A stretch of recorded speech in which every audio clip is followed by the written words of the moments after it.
E atenção, a pandemia ainda não acabou. A gente vai falar sobre esse assunto, sobre a pandemia, com o Dirceu Greco, ele que é médico infectologista, doutor em medicina tropical, professor emérito na Universidade Federal de Minas Gerais, especialista em imunologia clínica pela Universidade Estadual de Nova York e Buffalo e pela Universidade de Londres. Ele é vice-coordenador do Comitê Internacional de Bioética da Unesco em Paris. Oi, Greco, bom dia, prazer em revê-lo, seja bem-vindo. Prazer estar aqui hoje, depois daquele lançamento tão importante, sábado. Já quer falar já desse lançamento?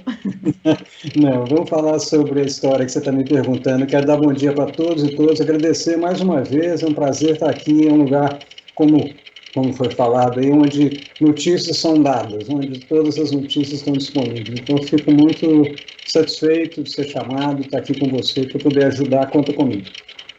Tá certo, faz esse lançamento no finalzinho, né, Dirceu? Vamos lá. Vamos falar inicialmente aqui sobre mortes por Covid, que voltaram a subir aqui no estado de São Paulo, né, no começo de maio, depois de 2 meses de queda. No primeiro domingo do mês, houve um aumento de 61% em relação ao registrado nas 2 semanas anteriores, né? O crescimento começou na segunda quinzena de abril e aumentou justamente depois aí do carnaval fora de época, né, no feriado prolongado aí de Tiradentes. Agora, mesmo com esse aumento, a gente está num patamar ainda baixo, né, Dirceu? Desde o início da pandemia. A gente, apesar desse repique, assim, de Covid, é cedo para saber se a gente vai ter aí uma nova onda? Qual que é a sua opinião?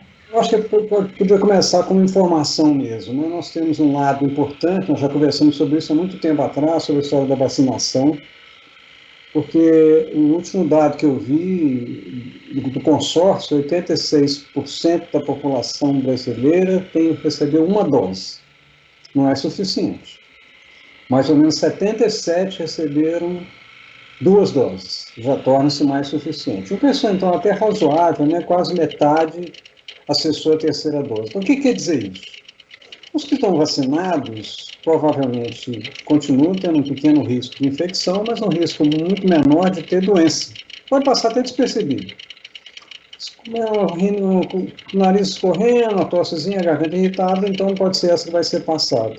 Mas lembrar o seguinte, se nós temos 77% de pessoas vacinadas com 2 doses, quer dizer que falta 23% para completar, teoricamente, o total. Isso quer dizer o quê? Há muito tempo já se falava que era necessário ter uma imunidade coletiva, que o nome anterior é muito ruim, que era de rebanho, para que você pudesse dificultar a transmissão do vírus. Parece que nós estamos mais ou menos nisso, né? Como você falou bem, os números caíram, a mortalidade ainda existe, mas acho que a última média móvel que eu vi está em, sei lá, 80, por aí, não importa, né?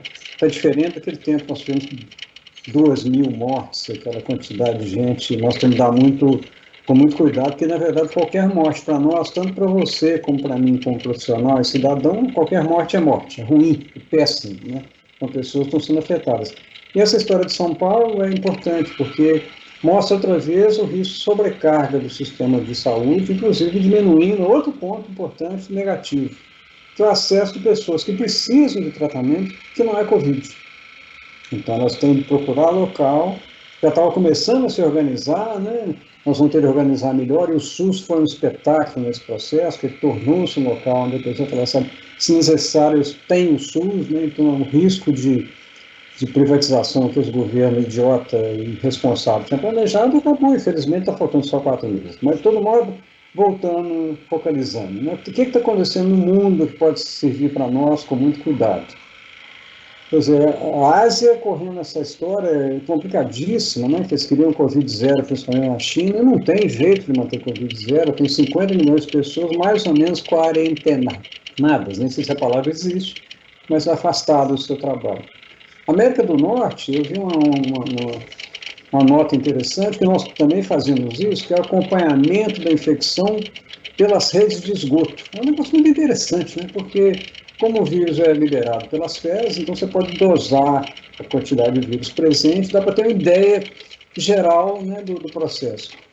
E mostrando em Nova York um aumento enorme do achado de vírus em todos os efluentes de esgoto da cidade. Então isso é mais um ponto complicado. E para nós agora é pensar que nós não estamos ainda. Olha, vou só terminar aqui se me perguntar mais. Duas coisas acontecendo. Nós estamos entrando no inverno, né? Até aqui em Belo Horizonte hoje está muito frio, certamente onde você está frio também. Então tem todos os riscos das infecções outras que podem não só confundir com a Covid, mas complicar o processo da Covid. Então, em suma, não acabou a pandemia. Ela está mais controlada, felizmente, que estava na última vez que nós conversamos, talvez uns 3 meses atrás. Conseguiu-se ter vacina agora, sem discutir uma coisa que nós já fizemos aqui, sem discutir custo, caríssimo, mas está bem, está aí, está acontecendo. Nós vamos discutir um dia acabar essas patentes, mas agora não é isso, tem vacina disponível. E as pessoas perderam completamente o medo.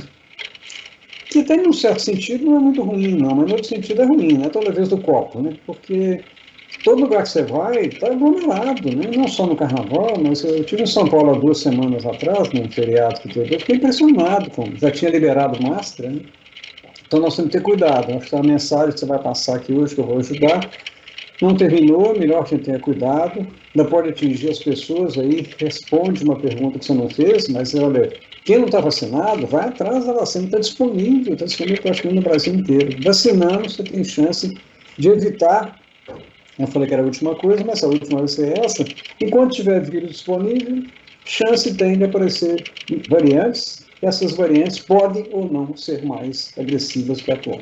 Bom, Exato. Gisele, só uma coisinha, eu tô ouvindo você, estou ouvindo um ruídozinho aí do fundo, tem alguma coisa, algum som por aí que você... Não tem nada ligado, estou na sala do escritório, está até tranquilo aqui. Tá, então tudo bem, vamos lá. Bom, vamos continuar aqui, então, Dirceu. Você sabe que eu me assustei quando eu estou aqui no litoral, né, de São Paulo, e me assustei bastante entrando num supermercado onde nem os funcionários e nem as pessoas estavam usando máscara. Quer dizer, praticamente só eu e um outro rapaz, assim, um rapaz que trabalha no supermercado, jovem, inclusive, chamou a atenção, que bom, né? Estava usando máscara, mas num local fechado. Quer dizer, não é hora ainda para isso, como você estava falando, né, Dirceu? Acho que esse é o risco. Você pode notar também uma coisa que aconteceu nos supermercados, talvez aí também, tiraram aquela placa transparente na frente do caixa. Aqui todos foram retirados, em todos os lugares. Quer dizer, é uma expectativa, na verdade, o cansaço que as pessoas estavam, né, desses 2 anos e tanto, principalmente as que podiam sair de casa, não vem falando sobre o pobre que não estava nem saindo de casa, que não tinha jeito de sair, mas as pessoas que podiam sair, que ainda podem ir no supermercado comprar no preço que está, e mesmo os outros locais, elas estavam cansadas, que deu esse alento, vamos tirar a máscara, vamos tirar...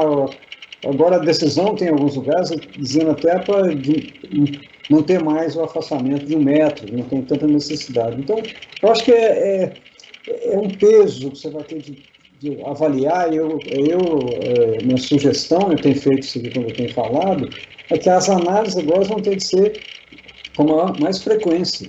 Porque esse marcador indireto que eu falei encontrar a Covid no esgoto, vários locais fazem isso, né, aumentando, é um sinal que está saindo um vírus. O segundo, os locais onde atendem, que a ponta desse iceberg, você está chegando no hospital porque está aparecendo caso grave. Nós estamos perdendo aquilo que eu já tinha comentado inicialmente, que muitas pessoas, pelo menos no mundo mais desenvolvido que o nosso, que estão fazendo o teste em casa, o teste disponível, larga a mão, mesmo faz o autoteste, ele nem notifica. Então, quer dizer, tem muito caso. É outra mais assustadora, que se for verdade complicado, a OMS não soltou aquela numeração, né, que em vez de 5 milhões de mortes, teria havido 15 milhões de pessoas falecidas durante a pandemia, com um método muito interessante que eles fizeram, né? Inclusive atingindo, a Índia está respondendo, dizendo que é mentira, a Índia declarou 500 mil mortes, a OMS está dizendo que só lá, houve quase 5 milhões de pessoas que morreram por Covid. Então, tudo isso é um pano de fundo complicado, que nós vamos ter gradativamente, por enquanto, dizer, olha, é preferível, principalmente em situação de mais risco, pode ser até uma saída intermediária, né?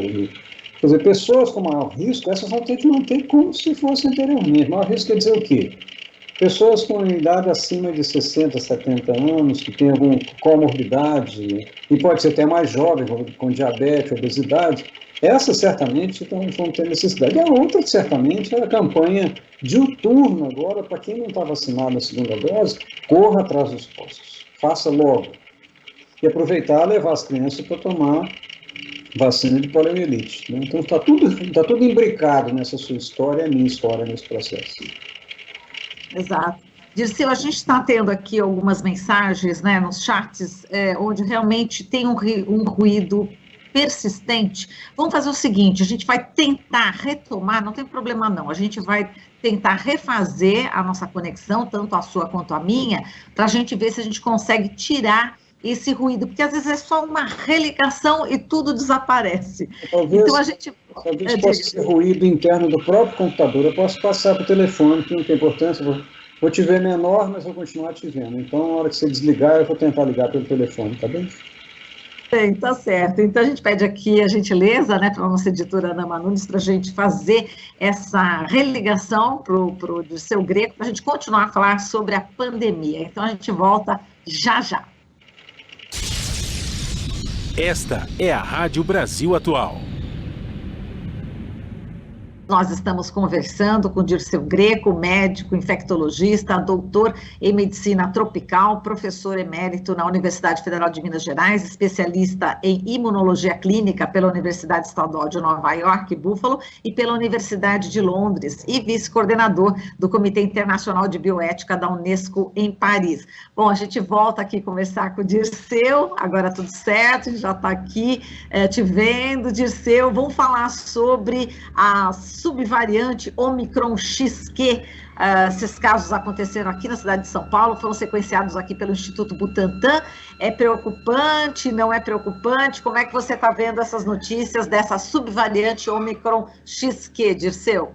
Agora, sem o ruído de fundo, né? Talvez você até... Eu tinha brincado com o Marilu que eu vou repetir tudo que eu falei agora. Mas tranquilo, depois o pessoal pode conferir lá no YouTube, vai estar editado direitinho. Sim, agora sem o ruído, provavelmente era do seu computador, está tudo certo agora, tranquilo. Vamos para a XQ agora, Dirceu. A pergunta acabou sendo uma continuidade que eu tinha acabado de falar da possibilidade de variantes, né? Sem saber que falar sobre a Ômicron. Porque, claro, é um vírus que não tem, ele não se reproduz é a palavra ruim, ele não se multiplica de maneira seguida, igual. Ela vai se multiplicando aleatoriamente. E quando aparece uma variante que se adapta melhor, essa torna-se a variante mais comum. Foi o que aconteceu com o Ômicron primeiro. As inter-relações entre duas subvariantes, né? Por isso que deram esse nome cada vez mais complicado, né? Acho que foi a BA.1 e a BA.2 que se juntaram aparentemente para essa nova. O que é a história?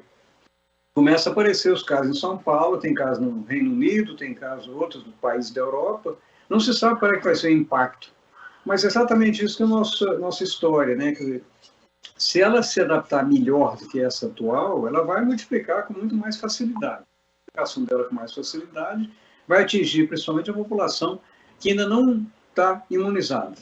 Nós estávamos falando sobre uma coisa restrita, né? Falando sobre o Brasil. Quer dizer, o Brasil, do ponto de vista agora da vacinação, está muito bem. 80% uma dose, 77% com 2 doses, mas lembrar que nessa história, principalmente agora, do processo de globalização, do espalhamento de vírus, nós temos que pensar que está acontecendo na China, que está acontecendo na África, que está acontecendo na América do Norte, que o trânsito continua enorme entre pessoas. Então, a entrada dessas variantes, que certamente ela não apareceu só aqui, tanto assim já apareceu, ela sempre é preocupante. A avaliação vai ser epidemiológica, quer dizer, começa a aparecer, tomara que o sistema, o Butantan tem isso muito bem, o sistema de acompanhamento para ver qual que é a prevalente e avaliar agora, relacionar a prevalente com o número de casos e com a gravidade de cada caso. É preocupante, sempre é preocupante, e repetir agora sem ruído que a vacina tem que ser quanto mais rápido melhor, porque se a vacina atualmente está conseguindo segurar a Ômicron, ela pode diminuir esse impacto de aparecimento de novas cepas, porque o aparecimento de novas cepas precisa de pessoas infectadas.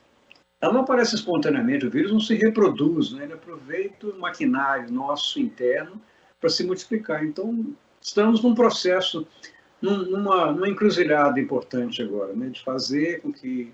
Eu estou me repetindo, mas a vacina a gente tem que falar ad nauseam sobre ela, né?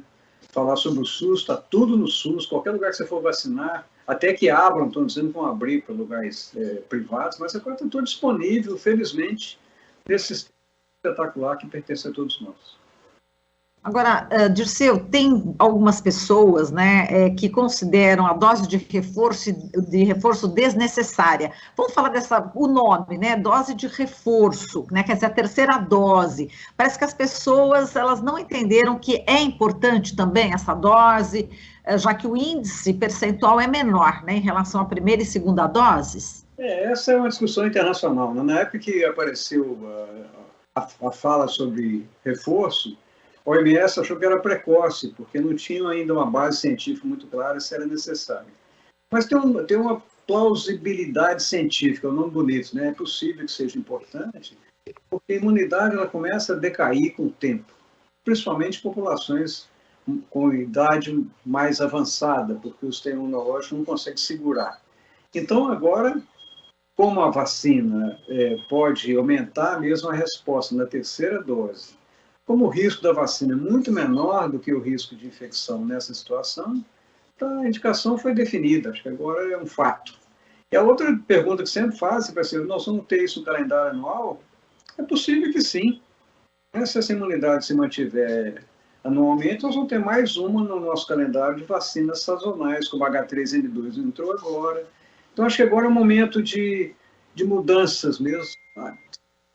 Devemos estar atentos, tomara que a gente continue mantendo esse sistema todo, né? Tanto a parte estadual, como a Butantan em São Paulo, aqui tem a FUNED, que pertence ao Estado, tem a Fundação Oswaldo Cruz, que está junto com o Ministério da Saúde. Acho que isso tudo faz parte de um processo importantíssimo, né? De discussão, como é que nós vamos enfrentar uma coisa que não vai, agora acabou, não tem mais vírus. Certamente, esse vírus vai continuar por muito tempo, só para lembrar que das eliminações de vírus, nós temos poucos, né? A varíola, a poliomielite que está voltando, né? Então são situações... O vírus se mantém, porque ele é muito simples de se manter numa população tão grande, cada vez mais complexa, né? Pelas guerras, pela saída dos países, pela viagem, então tudo isso aí está envolvido. Exato, agora vamos falar de remédio, né, Dirceu, você que também luta aí, batalha para quebra de patentes, eu queria que você comentasse aqui a notícia, né, que a gente recebeu dias atrás, né, que a farmacêutica americana, a MSD, assinou um acordo com a Fundação Oswaldo Cruz, a Fiocruz, para a produção no Brasil do antiviral Molnupiravir, o remédio é contra a Covid, de uso oral, foi aprovado pela Anvisa para uso emergencial. Como é que você viu essa notícia? E conta para a gente como é que está essa luta também para a quebra de patentes. Vamos começar pelo último para chegar nesse primeiro, né? Quer dizer, realmente, o custo envolvido na distribuição, na compra de todos esses produtos, né? Nós falamos sobre vacina agora, felizmente, começa a aparecer medicamentos. Tem 2 medicamentos, esse é o primeiro que foi liberado no Brasil. Na América do Norte, uma associação também está liberada em certos pontos, né? Associando medicamento, inclusive, que faz parte dos medicamentos para HIV. Mas esse, especificamente, várias vantagens, né? A vantagem principal é você for via oral. Mas voltando à história, quer dizer, caro, né? Mesmo começa a ser transferido a tecnologia para a Fiocruz, nós não sabemos exatamente qual é que foi o acordo, leva muito tempo a produção, vai ser um tempo enorme de mais ou menos reserva de mercado, porque a farmacêutica internacional, na transferência, vai transferir e aí fica como se fosse o único ligado a um processo nacional, né, que é um laboratório importante, vai ser Farmanguinho, certamente. Mas aí é a história do preço a longo prazo, né? É praticamente impossível você pensar que países no nível brasileiro, né, de dinheiro possível para usar na saúde, vão aguentar continuar pagando o que está sendo gasto com vacina. Por exemplo, a indústria, muito espertamente, a palavra é essa mesmo, ela começa a abrir a possibilidade do chamado patent pool, né? Um pool de patentes ligados ao OMS, que eles entregam a patente para esse patent pool, mas define quais os países podem ter acesso. Então, dessas patentes vai para 105 países, que eles resolvem, renda baixa e renda média, e não é para todo mundo. O Brasil, por exemplo, não entra nisso, uma situação grave como nós estamos. Então, a discussão, eu tenho, como você falou, eu tenho me batido muito nisso, inclusive no Comitê Internacional de Bioética, que é a história que nós temos de rediscutir o processo de patenteamento. Não só agora foi uma coisa aguda, muito interessante. Há necessidade de fazer licença compulsória desses produtos para a Covid. E para lembrar, né, a lei brasileira, começada com Paulo Paim do Rio Grande do Sul, ela foi aprovada, mas o governo federal decidiu vetar alguns dos artigos, os mais importantes artigos estão vetados. Então, se está tentando fazer essa quebra do veto, mas nós estamos vivendo uma situação gravíssima em todo local. Então, acho que isso tudo está envolvido na discussão de uma coisa que já foi mostrado claramente, é necessário ter um serviço de saúde pública acessível, não é só no Brasil, o Brasil é exemplo. No mundo inteiro, se quisermos pensar em controlar qualquer uma das próximas que virão, e as outras que nós não conversamos, nem vai ser a nossa fala aqui, que é as doenças crônicas não transmissíveis. Aí, diabetes, hipertensão, obesidade, asma, todas elas estão envolvidas nesse pacote, né, que é a nossa vida, né, a nossa fragilidade, a nossa vulnerabilidade como ser humano.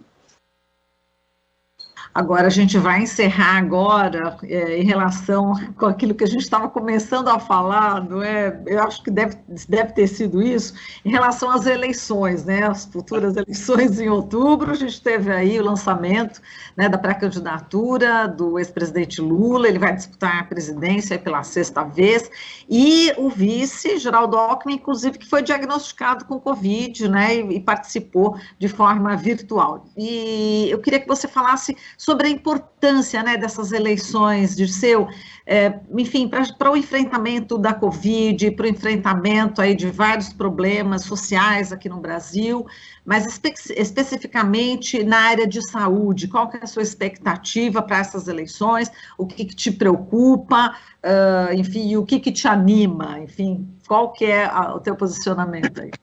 Perguntas ótimas para a gente conversar, e vai ter muito tempo para conversar, né, porque nós vivemos nesses 2 anos e meio, na verdade, desde o golpe, na verdade, né? Quando a primeira tentativa de privatizar o SUS aconteceu, ainda era aquele Ricardo, não sei o quê, que era o ministro, dizendo que não dava, não tinha que tomar um SUS para pobre e rico paga. Aquela história mais estapafúrdia, que foi acentuado diretamente por esse governo irresponsável. Então, o impacto na saúde foi visível, impressionante que a população que ainda apoia não vê. A mortalidade aqui no Brasil, essa avaliação da OMS é que tem quase 80 mil mortes que não foram computadas, né? Passa de 660 para 720. De 720 mil pessoas que morreram, quase certamente, um percentual tem pessoas que avaliam entre 20%, 25% poderiam ter sido evitadas. E não foram, porque o sistema que podia ter ajudado a evitar estava sem suporte, não tinha comprado vacina. E essa pressão sobre o sistema, né, que está subfinanciada, na verdade o subfinanciamento é muito mais antigo, é bom lembrar disso, estava subfinanciado há muitos anos, mas foi acentuado nessa história neoliberal, nem sei se é neoliberal, isso foi irresponsável só, né, que diminuiu o aporte, inclusive, da divisão do bolo de dinheiro brasileiro para que isso aconteça. Então, a expectativa é muito boa de interromper. E é um negócio complicado, né, Maria? Você deve estar vendo isso mais intensamente, você está o dia inteiro lidando com isso, porque o ano que vem, eu tenho expectativa que o Lula vai conseguir, apesar de toda essa pressão contra ele, mas vai pegar um negócio em frangalhos. O Brasil tem frangalhos, vai ser um ano de cobrança enorme de resolução de problemas que nós vamos estar preparados para ser lenta e gradual, mas invertendo, né? Aquele fênix saindo do fogo, mas muito lentamente vai ser a expectativa que a gente espera que possa acontecer. E claro que numa situação difícil para esses 4 meses de campanha, porque qualquer deslize que o Lula faz, ele fala muito, né? Então ele tem chance de soltar algumas coisas que caem na mídia, que ele é multiplicado por 300, né? Dizendo, tá vendo o que ele está falando sobre não sei o quê? Quer dizer, nessa hora nós vamos estar muito preparados para o apoio, né? Ele tá muito tranquilo. Eu até nem comentei, mas acho que você já fez um programa sobre isso. Vai ter uma conferência nacional, popular, livre e democrática, Pois é, acho que você conversou com o Lúcio. Em agosto, isso. É 5 de agosto. Faz tudo parte desse processo da expectativa, né? De deixar uma coisa, um arcabouço, com muita gente no Brasil participando, lembrando o que aconteceu em 1984, 85, quando o SUS foi possível de ser feito pelo movimento médico, sanitário, que se juntou. Acho que nós estamos fazendo essa... É como se fosse... A história se repete mesmo. Tomara que agora não seja naquela história nefasta, não. Que seja uma repetição da parte positiva. Então, a minha expectativa é essa. Junto com vocês, vai ser difícil, porque a pressão agora... Eu tenho medo até da violência, né? A violência agora tem que ser uma discussão. O Lula tem que estar muito bem preparado, porque, olha, a exposição que ele tem, essa malucada solta e armada, tem que fazer um banho de descarrego todo dia para não acertar nada nele. Mas é isso, acho que a expectativa melhora primeiro na saúde. Primeiro na saúde não, a saúde e a educação, mas não dá para fazer, vai ser só nisso, vai ser uma dificuldade. E a presença de vocês, como a TVT, vai ser importantíssima de segurar a pressão negativa neoliberal dessa imprensa que nós conhecemos bem, né? Tá certo, Dirceu, a gente só complementa aqui que o nosso horário já estourou, mas só complementando que o Tribunal Permanente dos Povos vai julgar o presidente Jair Bolsonaro por crimes contra a humanidade cometidos durante a pandemia da Covid-19, por ataques contra minorias e pelas ameaças contra a democracia. Estou lendo aqui a coluna do nosso querido Jamil Chad, do UOL, ele que está também acompanhando bastante de perto toda essa problemática que você acabou de citar. Bom, a gente agradece aqui, Dirceu, a sua participação, forte abraço e até uma próxima oportunidade. Você também, conta comigo, um abraço a todos e todas. Tchau. Tchau, querido, um beijo. A gente falou aqui com o Dirceu Greco, médico infectologista, doutor em medicina tropical, professor emérito na Universidade Federal de Minas Gerais, especialista em imunologia clínica pela Universidade Estadual de Nova York, Buffalo, e pela Universidade de Londres, e vice-coordenador do Comitê Internacional de Bioética da Unesco em Paris. Você está ouvindo Jornal Brasil Atual. As notícias que os outros não dão.